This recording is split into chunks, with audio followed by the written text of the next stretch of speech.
Nah, kalau misalkan ya, masa kemasan Islam itu terakhir jatuh di tahun 1924, maka 100 tahun kemudiannya adalah 2024, guys. Betul banget. Nah, bisa jadi ya, walau alam juga ya, apakah Mujahid ini akan lahir di tahun 2024? Walau alam. Apakah yang akan lahir di tahun 2024 itu adalah Imam Mahdi karena kita sedang hidup di akhir zaman? Walau alam juga ya.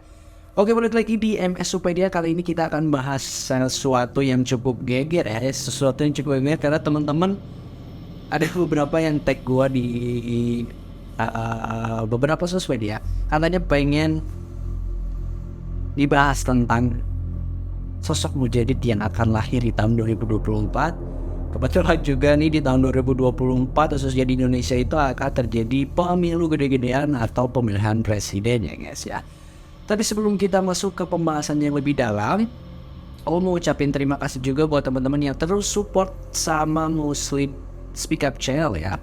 Udah like, comment, subscribe, share, dan lain sebagainya. Mudah-mudahan teman-teman dapat berkah juga ya, ataupun amal jariah. Karena kita pengennya sih konten-konten kita itu bermanfaat dan bisa jadi ilmu-ilmu yang diterapkan di kehidupan teman-teman gitu. Oke, tanpa basa-basi lagi, jangan lupa tonton sampai akhir supaya teman-teman tidak salah paham, oke? Check this one out.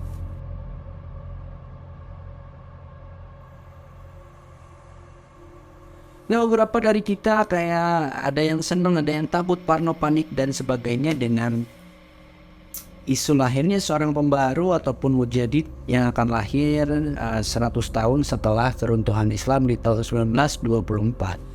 Nah, tapi sebelum kita masuk lebih jauh tentang Mujahid tadi gitu, kita harus coba pahami dulu sebetulnya apa sih yang dimaksud Mujahid.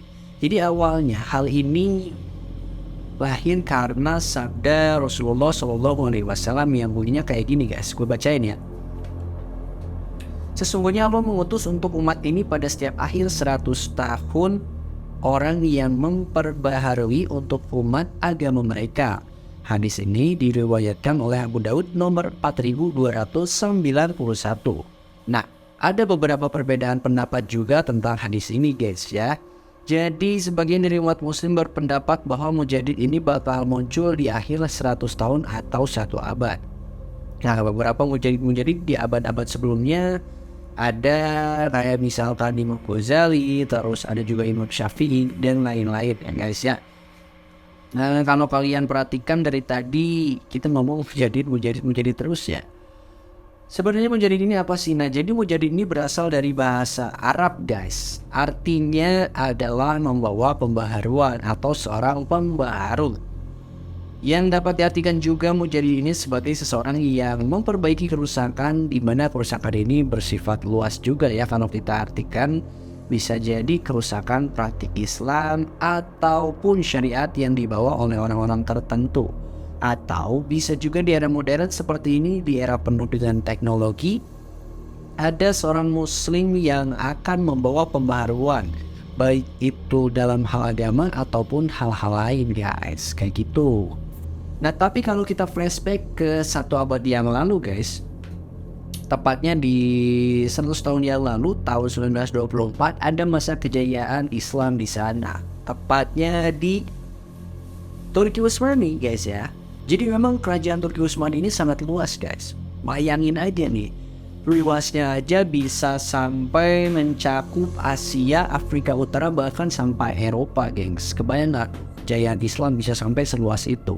Nah, tapi ini yang menariknya nih, 1 abad yang lalu orang-orang Eropa bersikeras juga tuh untuk menghancurkan kerajaan Utsmani. Dan pada akhirnya kerajaan Islam ini hancur di tahun 1924. Nah, makanya ini berkaitan langsung dengan salah satu hadis yang diriwayatkan tadi. Itu bahwa setiap hancuran Islam 100 tahun kemudiannya itu akan terjadi pembaharuan atau akan lahir seorang pembaharu. Kayak gitu guys. Nah, jadi inilah yang menjadi cikbak nih, yang menjadi cikal bakal orang-orang menjadi panik, menjadi parno ya, ketemu dengan 2024. Karena memang ada yang berpendapat juga bahwa setiap 100 tahun sekali itu akan terjadi kehancuran pada tubuh Islam. Setelah terakhir di Turki Utsmani 1924, mereka berpendapat bisa jadi di 2024 Islam itu akan hancur kembali. Padahal kalau kita mengacu kepada hadis yang diriwayatkan atau sabda Rasulullah tadi, beberapa ulama menanggapi hal ini adalah hal yang baik. Hal yang baik sebetulnya, karena memang di sabda yang dibahas kita tadi itu justru mengacu kepada pembaharuan, bukan mengacu kepada kehancuran, guys, kan gitu.